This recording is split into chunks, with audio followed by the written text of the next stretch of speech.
So the French military was really well known for their guns, but they did get they got their posteriors handed to them by the Prussians in 1870 and 71. The gun that came after that war is known as the Gras. The Gras rifle was developed really rather brilliantly by Colonel Basile Gras, where he really didn't have to develop much at all.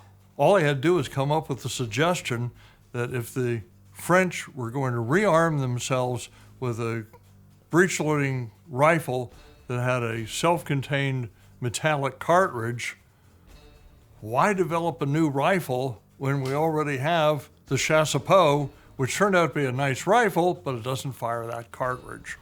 So the idea was, let's simply redesign it so it takes a centerfire cartridge in a bolt-action rifle. And the result was a Model 1874 Gras. Now, this gun chambered an 11 millimeter cartridge and made use of a rotating turn bolt action similar to that of the Chassepot, but there were some notable changes. Of course, the Chassepot, since it was a self-consuming cartridge, you didn't have to extract anything. Now you have to extract a metallic cartridge case. So you have to build in an extractor. And there's a fixed extractor on the Gras bolt. And in order to make this work, you have to have a rotating bolt head. So the Chassepot just has kind of a solid hunk of metal at the front of its bolt, whereas the Gras has this rotating bolt arrangement. But it still locks into the receiver lug at the root of the bolt handle.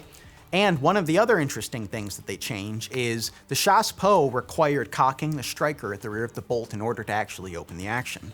The Gras, that's all built into turning the action. So it's a cock on open design, and all you have to do is just open the bolt and pull it to the rear, and that's all you need to get the gun cocked and ready for action. It's a single shot design, so there's no magazine to worry about. You just slide your round right on the raceway into the chamber, and then you close it, and you're ready to fire.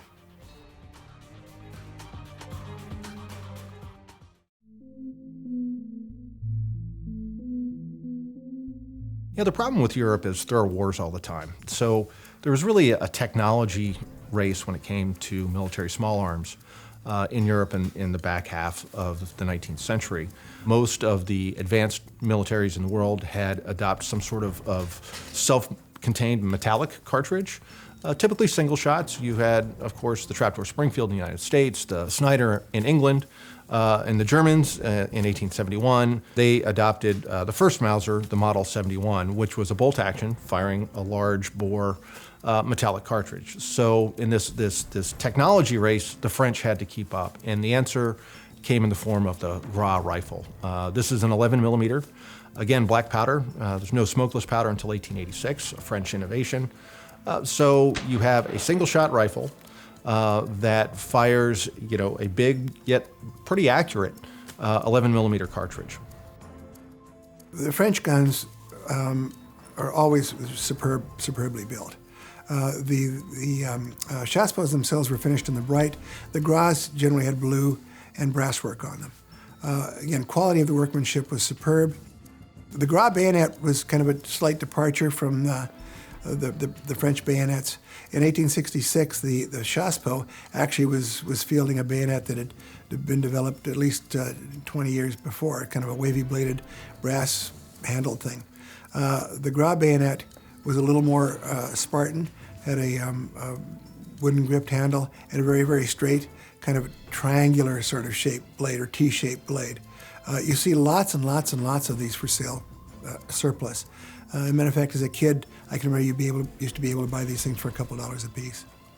The Gras rifle turned out to be a perfect design for the French Army in the expanding period of the great rush of imperialism at the end of the 19th century, where the British are off subduing new countries with the Martini Henry.